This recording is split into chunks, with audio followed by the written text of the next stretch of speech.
Këto pamje datojnë nga 21 janari vitit 1999. Morën pjesë mijëra njerëz.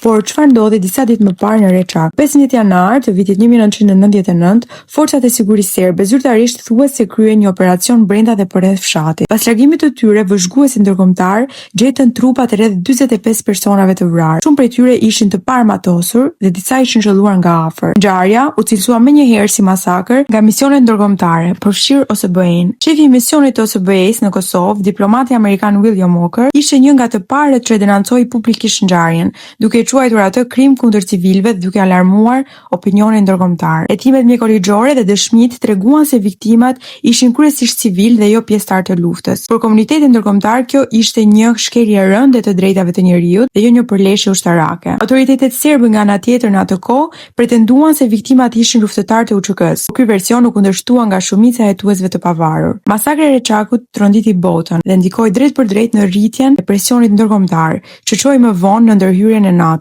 Sot Reçaku mbetet simbol i dhimbjes, kujtesës dhe kërkesës për drejtësi.